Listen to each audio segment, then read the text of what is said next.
Baik Pak Tenar, sekarang saatnya kita untuk ngobrol-ngobrol dengan seorang narasumber yang mudah-mudahan nih kita bisa ambil nih ilmunya supaya Pak Tenar juga lebih pintar lagi. Nah sekarang aku sudah bersama seorang digital marketer dan juga pendamping UMKM. Nama panjangnya sih Syaiful Zaman Tawakal, tapi biasa dipanggil dengan Abah Ipul. Wilujeng Sumping, Abah Ipul kumaha damang? Alhamdulillah saya Ibu. Aduh ya, adem ya. Kayak lagi berteduh di bawah halte. Bah, ini kan kita ngomongin soal digital marketing dan juga peran Abah sebagai pendamping UMKM. Sebetulnya pendampingan apa sih yang Abah lakukan untuk UMKM? Oke, jadi saya pendampingan sejak tahun 2019. Oke. Ya, saya diminta oleh Dinas Provinsi KUK Jawa Barat ya untuk mendampingi UMKM khususnya di Kota Bogor. Khususnya di Kota Bogor ya berarti ya. Khususnya di Kota Bogor. Adapun pendampingannya, jadi kami mencari UMKM yang siap didampingi. Kami telusuri permasalahan yang dihadapi oleh mereka. Setelah itu kita coba bantu solusi satu demi satu permasalahan yang mereka sampaikan ke kami. Oke, berarti dari awal sampai akhir itu tetap didampingi gitu ya, sampai solusinya ketemu gitu. Siap, begitu. Nah sampai sekarang ini sudah berapa nih UMKM yang didampingi kalau kita boleh tahu dari 2019? Masing-masing kota ya, kan ini kita dari provinsi ya, kota, kabupaten, provinsi se-Jawa Barat ya. Nah, kebetulan untuk Kota Bogor itu ada 5 pendamping, dan 1 koordinator pendamping. Oke. Ya. Nah, masing-masing pendamping kalau waktu tahun 2019 itu 12 per pendamping. Per pendamping, ada 5 berarti at least 60-an ya. Oke. Nah, untuk tahun ini insya Allah per pendamping 30. Wow, sudah sebanyak itu, Bah. Iya. Tapi kalau kita boleh tahu nih, ini kan berarti Abah untuk tingkat provinsi tapi konsentrasinya ke Bogor gitu ya. Betul sekali. Sebetulnya untuk UMKM sendiri di Bogor dan juga Jawa Barat itu UMKM tuh benar-benar booming nggak sih? Maksudnya banyak nggak sih orang yang pengen punya usaha sendiri dan pengen berkembang? Itu yang paling utama. Ya.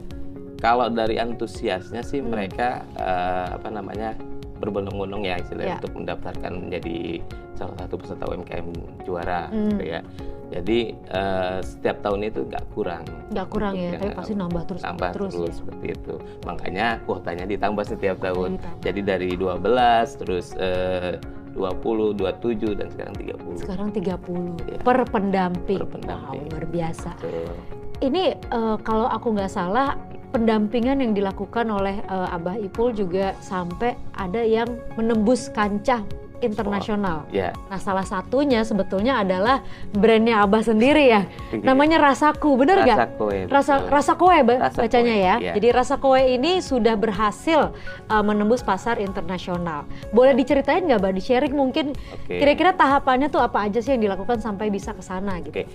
Sebenarnya kalau untuk tahapan ya kita mempersiapkan produk kita, ya kan.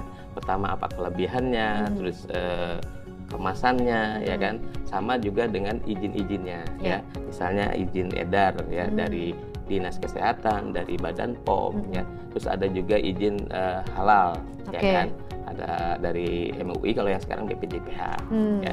Nah itu dilengkapi. Setelah itu kita untuk yang tahun belakang ini kan ada OSS ya, kita daftar sebagai NIB, nomor induk berusaha. Nah di situ jangan lupa dipilih ekspor. Oh, jadi memang sudah harus ditentukan dari awal gitu ya? Dari awal. Karena kalau mau ekspor udah ditentukan dari awal, di situ dipilih ekspor. Sampai saat ini gimana tuh respon dari mereka, dari pasar di luar? Nah ini dia, kalau kebetulan produk kami kan bumbu ya, bumbu kan banyak juga dari negara-negara lain. Memang banyak sekali pengalaman yang kami dapat ketika kami ke sana, pameran ke sana ya, terutama mengenai persaingan harga, ya kan. Terkadang harga kita lebih mahal dibandingkan harga mereka. Sebenarnya kalau dilihat dari kualitas di bumbu di Indonesia itu lebih baik dibanding mereka. Cuman kan sekali lagi harga memang sangat menentukan. Jadi istilahnya kayak gini, kalau kita punya produk jangan disimpan, tapi disampaikan. Betul. Ya. Kalau ada kurasi dari kementerian ikut. Ya. Kalau ada kurasi dari dinas ikut. Itulah karena di mereka lah kesempatan itu hadir gitu. Jadi istilahnya itu networking gitu ya. Betul sekali. Semakin banyak kita bergaul, semakin besar juga kesempatan yang bisa datang kepada kita gitu ya. Betul. Tuh, Ya. eta.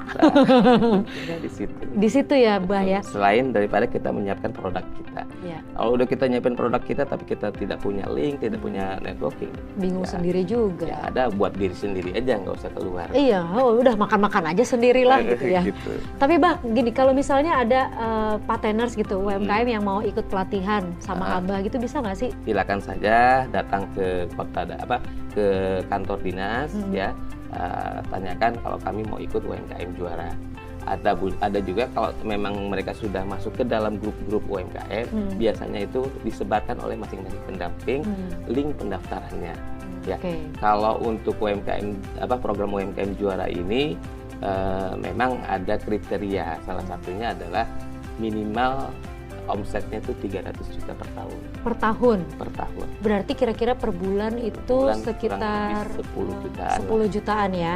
Tapi nggak apa-apa lah, masih bisa itu ya. Bisa. Maksudnya itu sesuatu sebenarnya yang masih fleksibel sih. Fleksibel lah, benar. Dan sesuatu yang kita bisa untuk belajar dan untuk memperbaiki usahanya. Ya. Itu kami tetap terima. Tuh, berarti tuh ya tipsnya kalau misalnya mau menembus pasar internasional, harus selain produknya yang harus bagus, ada kelebihan kekurangan, semuanya harus dikasih tahu, dan juga kekurangannya harus diminimalisir, dan harga itu tetap harus bersaing, dan yang pasti harus terus bergaul. Baik, terima kasih banyak kalau begitu Abah Ipul. Ini memang waktunya agak singkat, tapi kita dapat nih ilmunya bahwa sebagai UMKM kita tetap harus membuka mata supaya selain kita bisa memasarkan produk kita di negeri sendiri, kita juga bisa menembus pasar internasional. Terima kasih sekali lagi Abah Ipul. Kalau begitu Partners jangan kemana-mana ya, saya akan kembali setelah yang satu ini.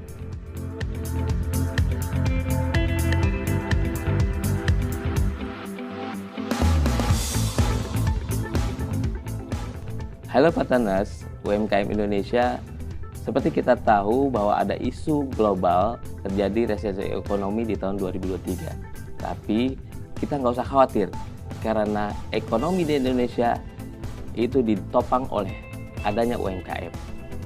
UMKM, marilah kita sesama UMKM harus terus berkarya, berinovasi, supaya ekonomi Indonesia bisa bangkit dan terhindar dari resesi ekonomi 2023. Semangat UMKM Indonesia, semangat!